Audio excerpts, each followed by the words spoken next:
Hey, it's Adam Lee. And if you've ever felt overwhelmed by the word investing, you're not alone. I remember the first time I tried to understand the stock market. It felt like a different language, full of charts, tickers, risks, and rules I never learned growing up. And honestly, I avoided it for years. But once I finally decided to figure it out, with help from a few life-changing books, my whole relationship with money started to change. Not because I became a financial expert overnight, but because I learned that investing isn't about complexity, it's about clarity. And in this episode, I want to share what I wish someone had told me when I was just starting out. This isn't financial advice. It's a conversation. It's the mindset, lessons, and tools that helped me go from confused and hesitant to confident and free. So let's talk about how to start investing. The simple, human, book-based way.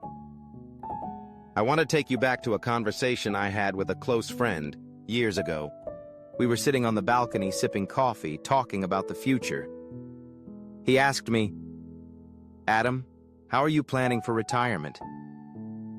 And I froze, because at the time, I wasn't planning anything. I was just working hard, saving what I could, and hoping that it'd be enough. But something about that question stuck with me. I realized I had spent most of my adult life trying to earn money, but very little time learning how to grow it. That was the shift. The moment I knew I had to start learning how to invest, not someday, but now. So I turned to books. Because I didn't want hype or hot takes, I wanted timeless principles, stuff that works across generations. And that journey changed everything for me. Not just financially, but personally. Because investing isn't just about money, it's about mindset, behavior, and building a life that doesn't depend on your next paycheck. That's what I want to share with you today. The beginner investing lessons that made the biggest impact on me, and how you can start too. Let's walk through them together. Lesson 1. Investing is not gambling, it's ownership. I used to think the stock market was like a casino. You put money in, hope for the best, and maybe you win. But books like The Intelligent Investor by Benjamin Graham showed me the truth. When you invest, you're not betting, you're buying ownership. If you buy a share of a company, you're becoming a partial owner of that business. And your goal isn't to get lucky, it's to share in the company's growth over time. That mindset changed how I looked at every investment decision. It wasn't about chasing returns, it was about choosing partnerships. Lesson 2. Time is your greatest investing advantage. In The Psychology of Money, Morgan Housel says, "The most powerful force in investing is time." And it's true. You don't need to be a genius or have a high income to build wealth. You just need to start early and stay consistent.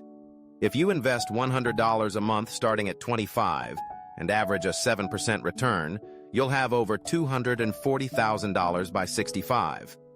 If you wait until 35 to start, you'll have less than half. That's compound growth in action. Time doesn't just help, it multiplies. So start now, even if it's small.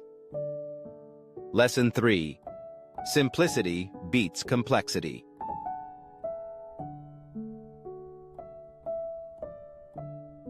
When I first started reading about investing, I got overwhelmed. Stocks, bonds, mutual funds, ETFs, dividends, REITs. It was a lot. But then I read The Simple Path to Wealth by J.L. Collins, and it gave me permission to keep things simple. Collins said, "Buy low-cost index funds, automate your contributions, stay the course." And honestly, that's the strategy I still follow today. I invest in broad market index funds like VTSX or an S&P 500 ETF. I don't chase stocks. I don't time the market. I just stay invested, because simplicity works. Lesson 4. Automate everything you can. In I Will Teach You to Be Rich, Ramit Sethi said something brilliant. Build a system once and let it run on autopilot. That's how you win. So I set up automatic transfers. Every month, part of my paycheck goes straight into my investment account. No decisions, no effort. And that one automation helped me invest consistently, even when life got busy. Over time, that consistency added up. Because investing isn't about intensity, it's about momentum. Lesson 5. Investing is emotional, and you have to manage your mindset. This one came from multiple books. The Psychology of Money, The Intelligent Investor, even Unshakable by Tony Robbins. They all say the same thing. Your emotions are the biggest threat to your investments. Not market crashes, not inflation, not politics. You. When the market dips, it's tempting to panic and sell. When it spikes, it's tempting to chase returns and buy high. But the best investors stay steady. They trust the plan. They know volatility is normal, and time in the market beats timing the market. So I stopped checking my portfolio every day. I started focusing on the long game. And that gave me peace of mind. Lesson 6. You don't need to know everything, just enough to act. One of the biggest myths is that you have to be an expert to invest. You don't. You just need to learn enough to start, and stay humble enough to keep learning. Books like The Bogleheads Guide to Investing gave me the basics. I learned how to open a Roth IRA, how to choose low-cost index funds, how to rebalance once a year. It wasn't complicated. It just took commitment.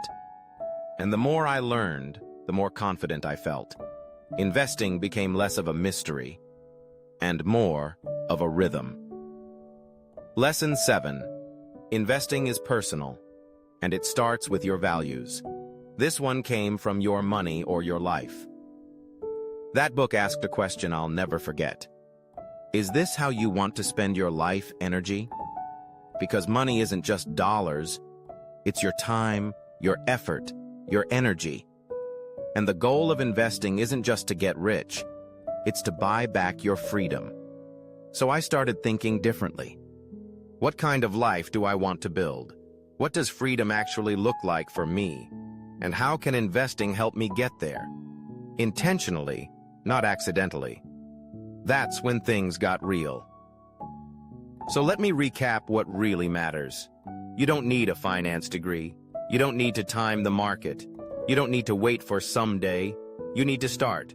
Start small. Start simple. Start now. And build a system that runs quietly in the background while you live your life. That's how investing works. That's how freedom works.